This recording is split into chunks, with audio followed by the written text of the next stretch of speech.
Hey guys, Youngblood with you, and today we're going to be picking back up the Picking the Right Ship series of videos. Now that we're nearing the end of the 2019 calendar year and we're approaching the anniversary and holiday sales, so it's probably time to do a quick refresh. Now in this video, we're going to be breaking down the cargo options to help you pick the right ship based on the current stats for any cargo ship that is under $100. Now, in order to jump into this, I think it's important to understand what cargo gameplay really consists of, because right now it's essentially commodity trading.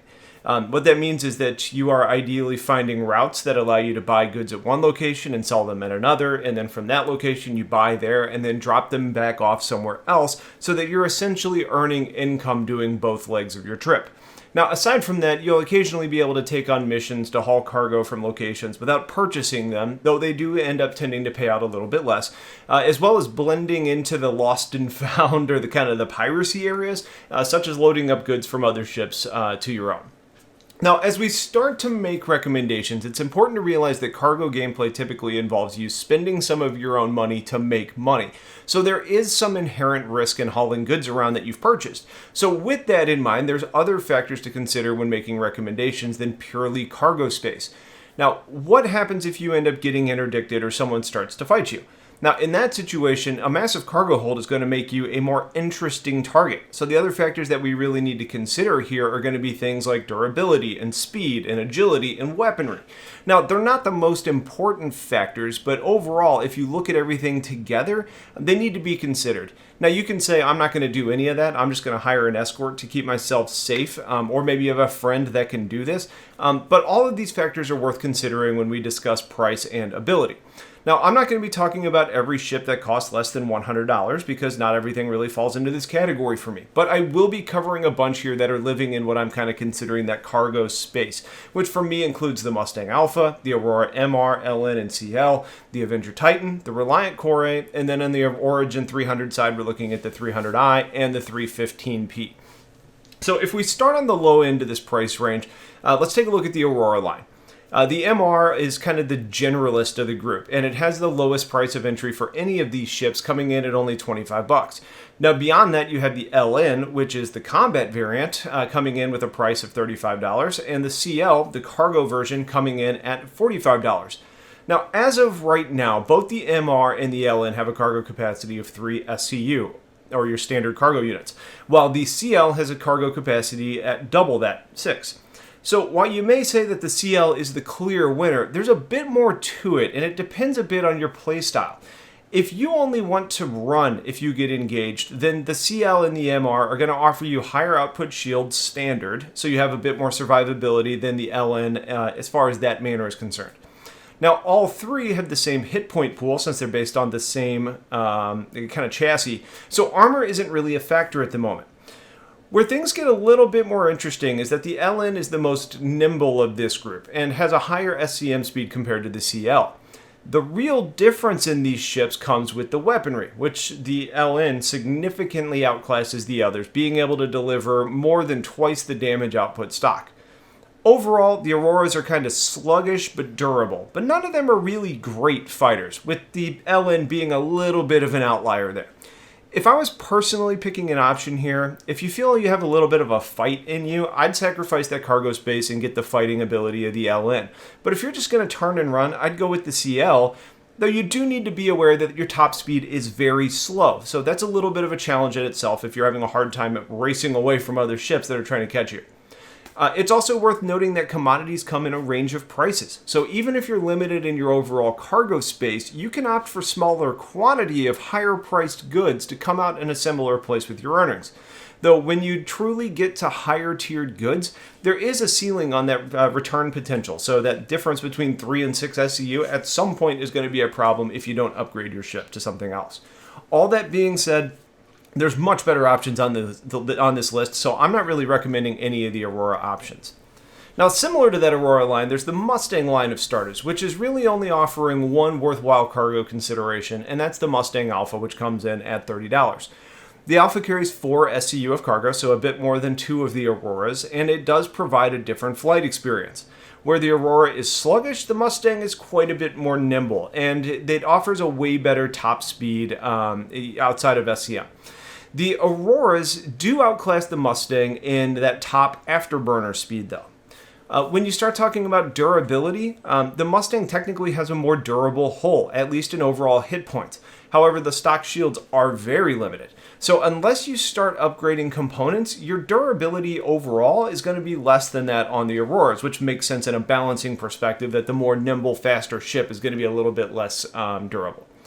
The Mustang Alpha also has very limited weaponry, so while you may be able to take advantage of that agility and that higher SCM speed to kind of combat your attackers, chances are you're lacking significant weaponry that's going to be required to do any real damage.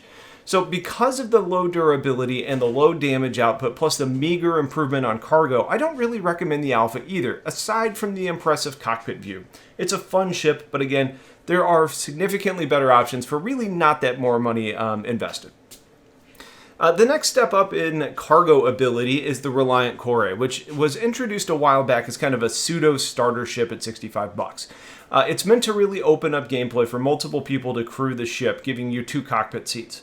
The overall cargo on this is 6 SCU, so it matches only the Aurora CL so far, with everything else falling below it. It does have a nice ramp in the rear to kind of lead into the cargo area, along with kind of an interesting alien-like design of this ship. But for those of you that have followed my channel for a while, you're all well aware that I think this is basically a flaming turd bag of a ship. It maneuvers okay, but the top speed is relatively low for the ships of this class, especially lacking in afterburner speed. The hit point pool is the lowest of any ship I'll talk about today, aside from the Auroras, and the shields kind of fall in the middle of the pack. Weaponry is what I would consider adequate at best, and to top that off, you have a huge profile from the design of this ship, so if an enemy can get an angle on you, it's almost like shooting at a frisbee. You have a big flat surface to shoot at. So while there have been some meager improvements to this ship patch over patch as just part of overall balancing, I find this ship underwhelming in all aspects, from cargo to flight model to combat and on. It's the only real option on this list that allows you to bring a passenger along that can help you in any real capacity. So if you're using this for loading up cargo box by box, if you want to help kind of speed things along, sure, it provides some value there. But overall, my analysis on this ship is still a very hard pass. Here's where things start to get a little bit more interesting. And it's as we introduce one of my favorite ships into the fray, being the Avenger Titan, which is only $50. Now, this is a version of the Stalker, which is another Avenger model, that has the prisoner pods from bounty hunting removed in the back, providing you a larger cargo capacity. Legacy-wise, the Avenger line was a military fighter, as a police vehicle meant for interception and combat and bounty hunting and those types of things. What that means as well is that we have the most agile ship of all of these that I'll discuss today, with a higher top speed than most already discussed, as well as hit points that are only second to that of the 300 series, with the most powerful shields of the group. Now, that's a lot of talk about flight and combat, but you keep in mind it also has the ability to carry 8 SCU of cargo, which is the highest of all of these with the exception of one ship I'm going to discuss. The Avenger's versatility has long been one of my favorite aspects of this ship, because it can fight. This version can manage cargo. You can later add in holding cells for bounty hunting missions and those types of things. Now, the platform of this ship is well designed and well thought out. Now, another perk is the weaponry on this ship. It's really going to give you an outstanding damage output compared to some others, which means that you also have the ability, more than before on this list, to actually stand your ground and protect what is yours. So as far as overall recommendations, the Titan is easily one of my top 2. The last 2 ships I'm going to really discuss here are the Origin 300i and the 315P. The 300 is a $55 ship and is the base model for this line, and the 315P is $65 and is considered the exploration variant of this ship. Now, the combat and racing 325 and 350 are not going to be included in this conversation.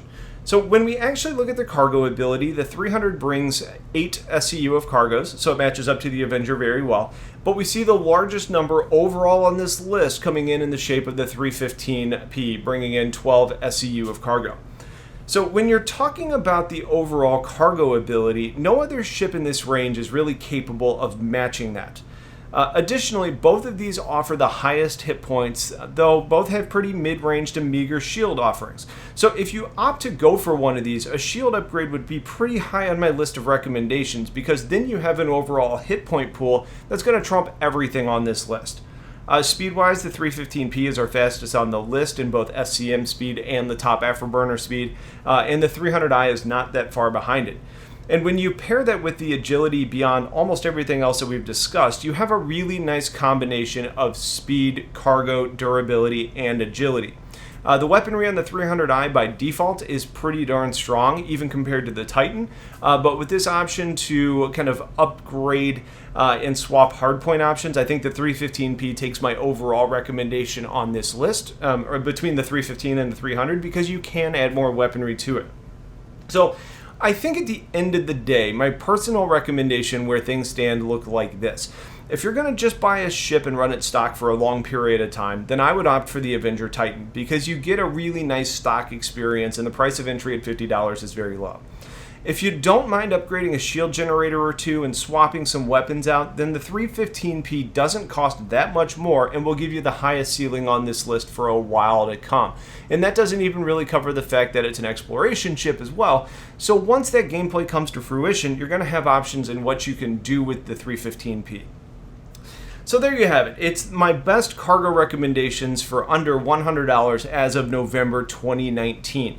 I do want to point out there is a ship on this list that I didn't actually include, being the Hull A. The reason I didn't put this in here is because it's a significantly different vessel than what we see here. All of these are capable of carrying cargo internally.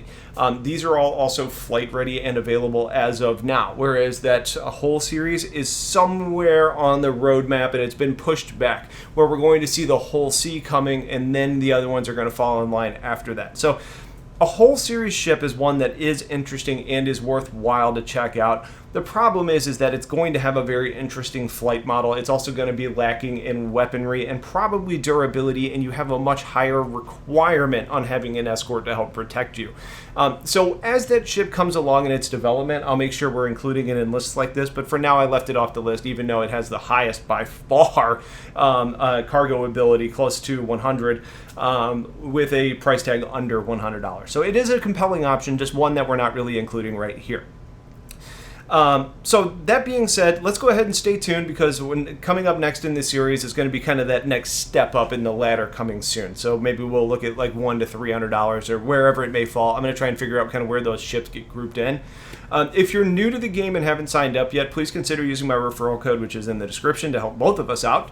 If you have questions on any of this, please get them in the comments, along with any other preferences you may have. And aside from that, I appreciate you all watching. Have yourselves a wonderful day, and take care.